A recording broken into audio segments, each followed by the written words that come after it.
Chodesh Tov, on se trouve aujourd'hui Rosh Chodesh Nissan. Chodesh Nissan, c'est un mois extraordinaire. Et Rosh Chodesh Nissan, la Gemara, elle dit, c'est un jour qui a pris sur lui Asara Atarot. 10 Atara, c'est comme une couronne. D'accord?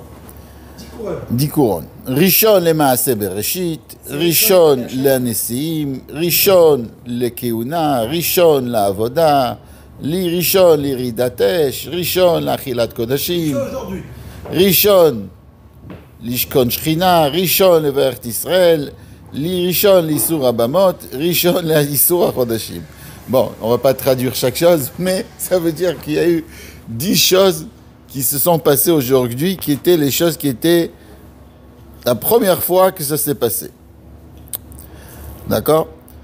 Alors, donc on voit quelque chose d'extraordinaire. Aujourd'hui, c'est, si on veut dire, Yom Hashmini, les Milouim, c'est le 8e jour des Milouim. Des Milouim. Ça veut dire que, et Rosh Chodesh Nissan, c'est le moment où le Mishkan, il faut faire le Nassi aujourd'hui. Rosh Chodesh Nissan, c'est le moment où le Mishkan, il a commencé à être dressé, d'accord? Il n'était pas prêt Et Rosh Chodesh Nissan, le Rosh Chodesh Nissan, Moshe Rabbeinu, il a réussi à construire complètement le Mishkan en un jour, et les Nessiim, ils ont commencé à mener les Korbanot. Le fait que les Nessiim, ils ont commencé à mener les Korbanot, du fait qu'à l'époque, les Nessiim, ils ont commencé à mener les Korbanot, c'est une des raisons pour lesquelles, jusqu'à nos jours, maintenant, on ne dit pas de Tachanoun. On ne fait pas le Tachanoun dans la Tfila, on ne fait pas une partie qui est de demander pardon dans la Tfila, parce que le fait que les Nessim, ils ont amené un Korban, ça a une ashpa, ça a une influence jusqu'à nos jours. Donc, on se trouve Parashat Vaikra, où on va parler des Korbanot, d'accord? Et on commence, si on veut, le moment où les Nessim, ils amènent un Korban. Alors, non, tu as posé la question, pourquoi on ne fait pas Tachanoun pendant tout Nissan? Alors, au début, c'est parce qu'il y a les Nessim qui ont amené un Korban. D'accord?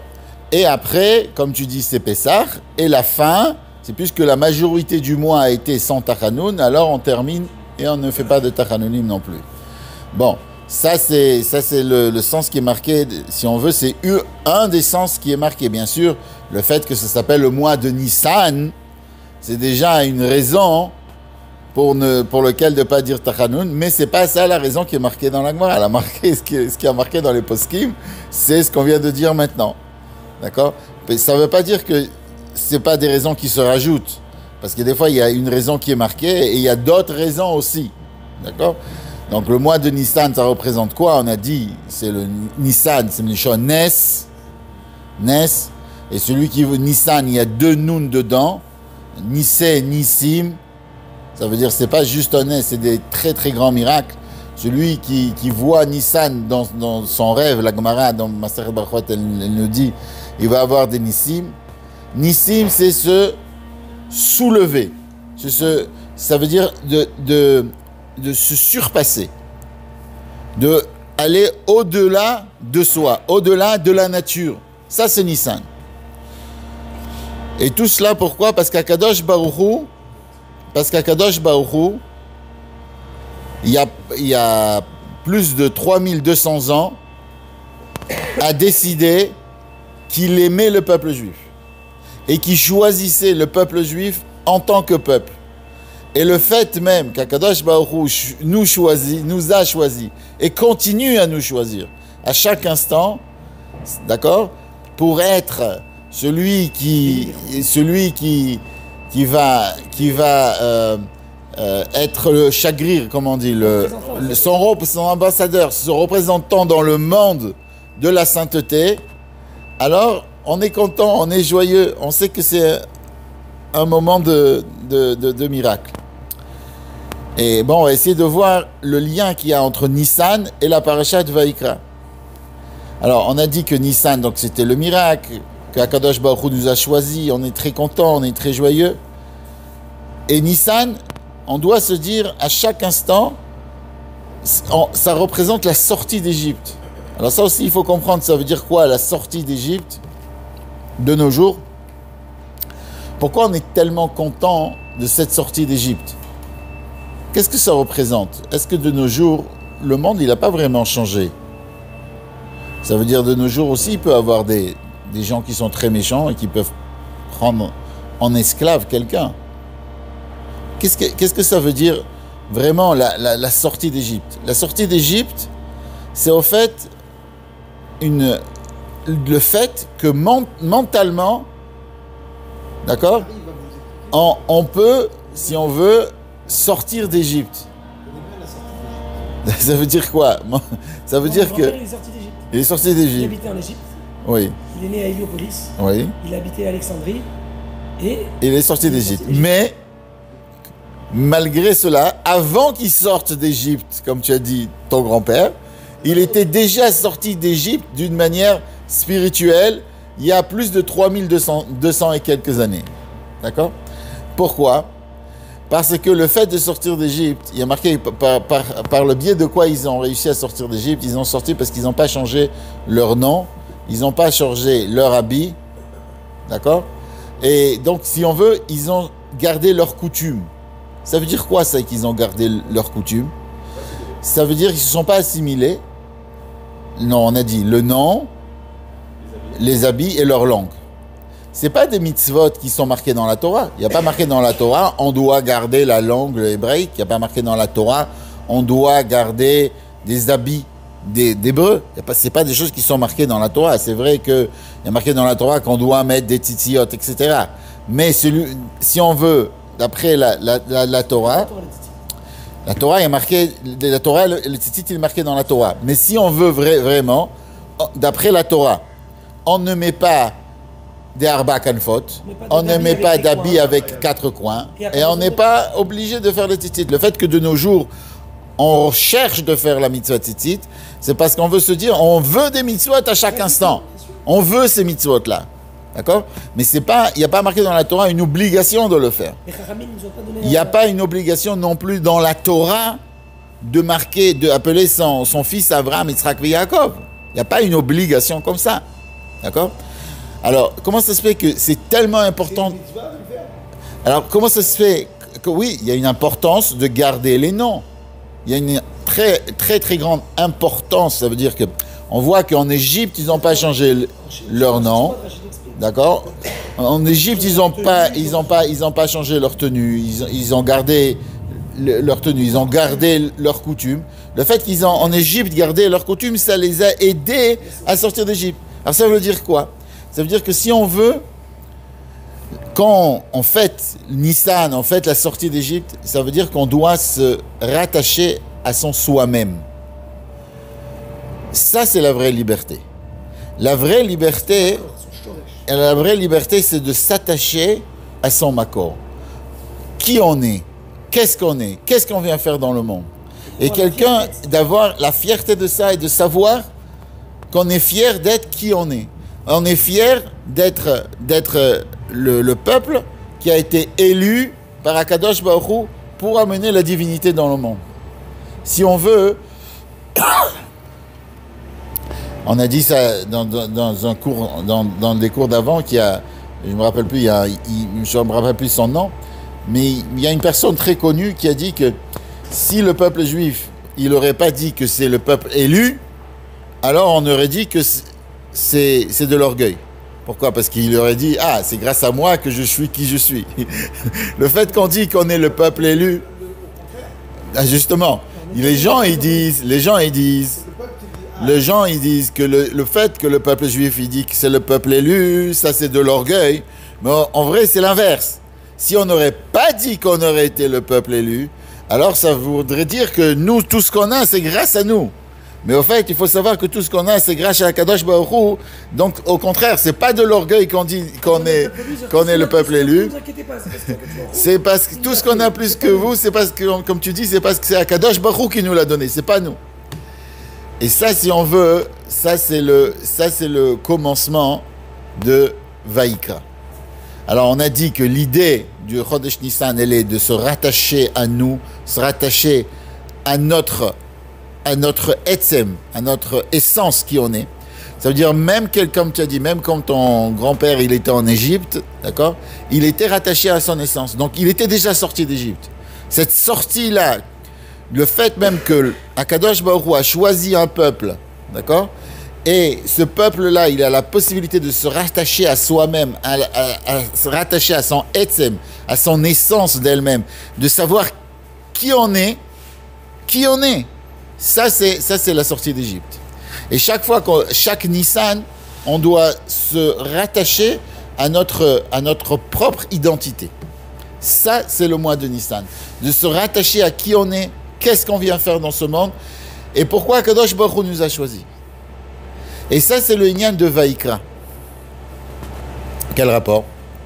Dans Vaïkra, Akadosh Baruch Hu, déjà, tous les corbanotes de Vaïkra ne commencent pas par des corbanotes sur des fautes qu'on est obligé d'amener, mais la parasha de Vaïkra va nous parler des corbanotes Nedava. Nedava, si on veut, c'est volontairement qu'on amène. D'accord? Tous les corbanotes, c'est des corbanotes qu'on va amener volontairement.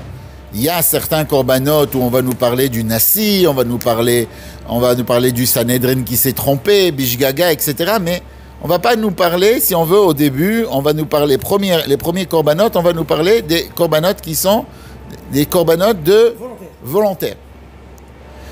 Pourquoi?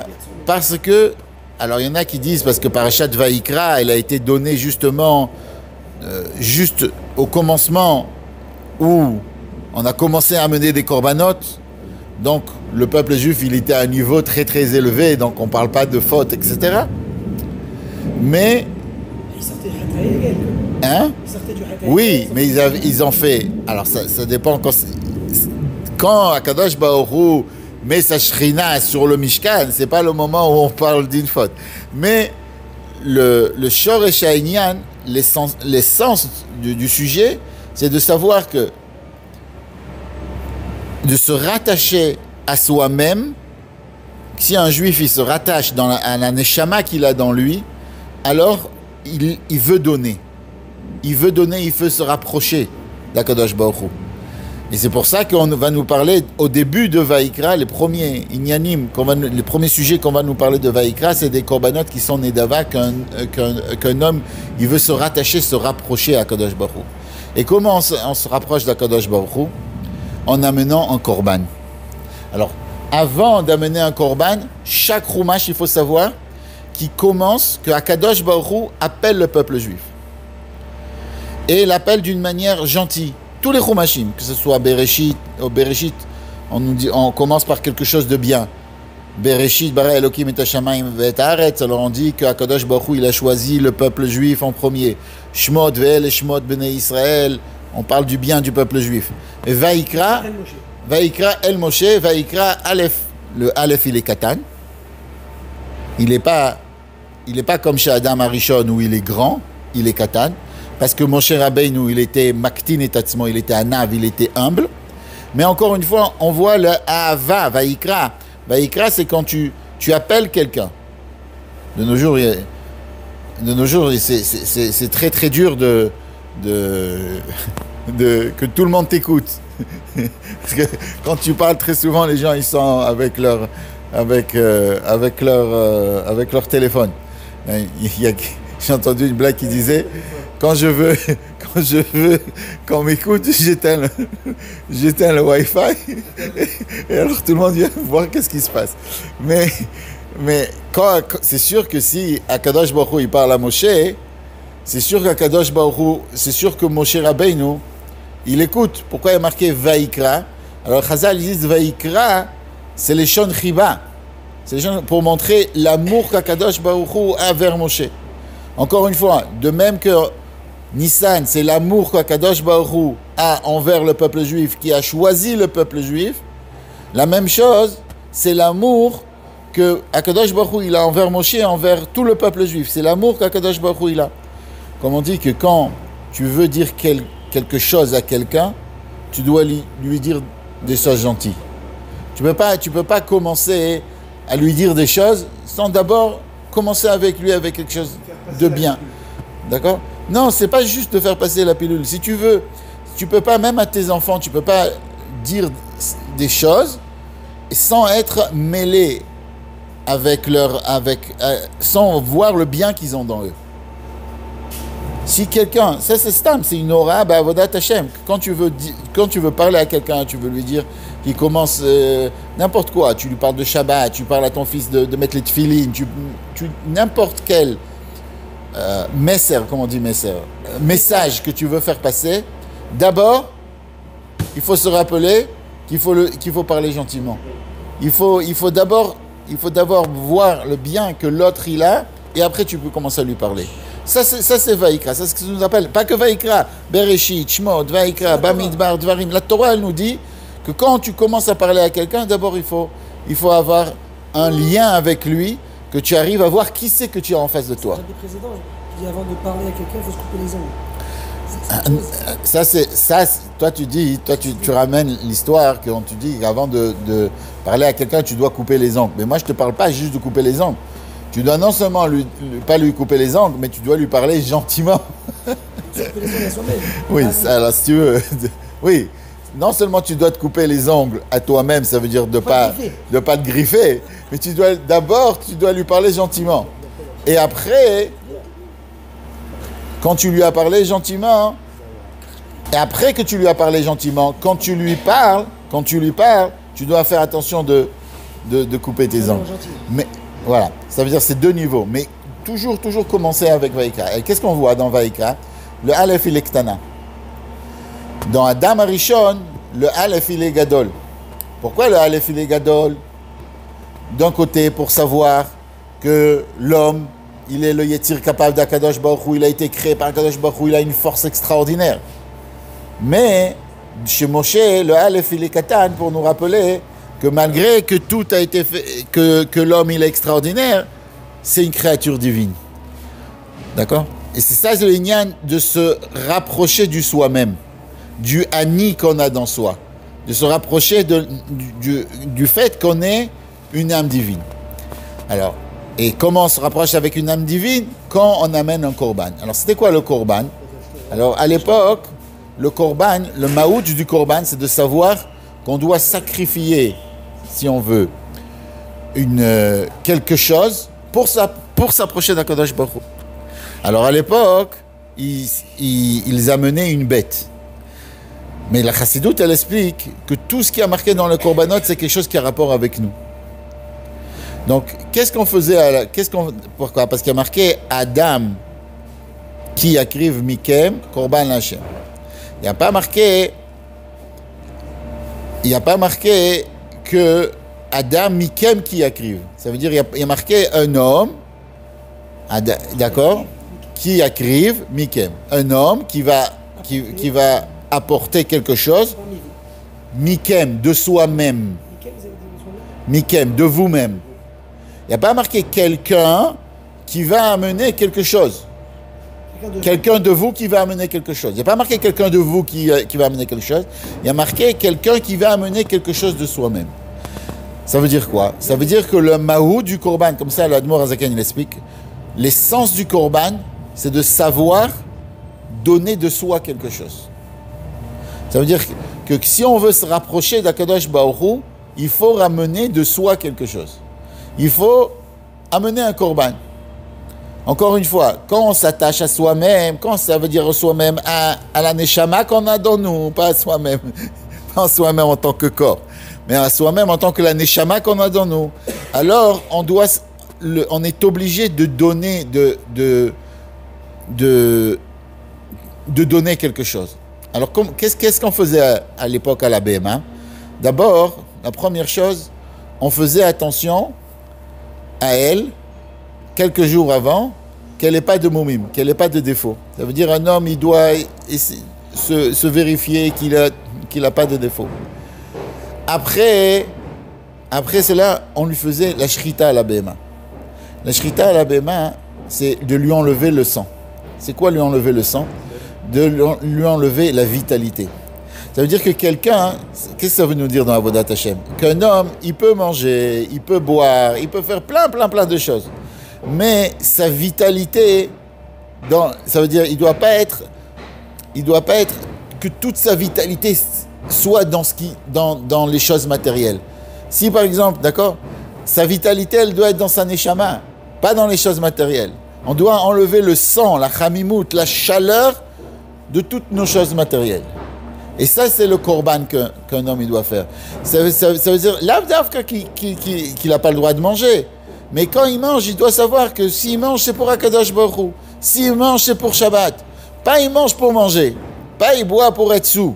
S'il veut boire, c'est bon pour se renforcer, pour être plus sa mère, mais pas avoir que la matara, que le but de ce qu'il est, c'est quelque chose de matériel. Et ça c'est ce qu'on nous apprend dans toute la parashat HaKorbanot, de se rapprocher, de vouloir être plus proche d'Akadosh Baruch Hu. Et comment on est plus proche d'Akadosh Baruch Hu? Quand on se rappelle de notre Neshama. Comment on peut se rappeler de notre Neshama? Comment on peut se rapprocher à Hachem? Chaque chose qui a rapport avec le matériel, avec ce monde-ci, d'enlever la vitalité matérielle de la chose.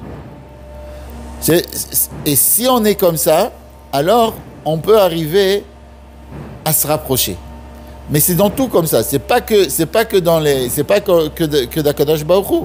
C'est avec, si on veut se rapprocher de quelqu'un, si on veut se rapprocher de quoi que ce soit, il faut savoir que quelque chose qui est très important, c'est il y a des gens, qu'est-ce qu'ils font?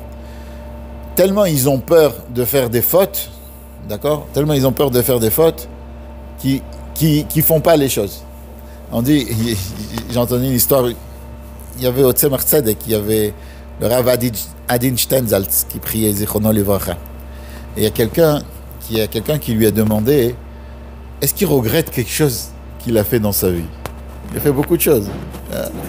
Voilà. On raconte comme ça qu'il y a une synagogue ici, à Jérusalem, qui s'appelle Synagogue Tzemach Tzedek. C'est une synagogue qui est dans la vieille ville. Et il y avait le Rav Adin Steinsaltz qui priait là-bas.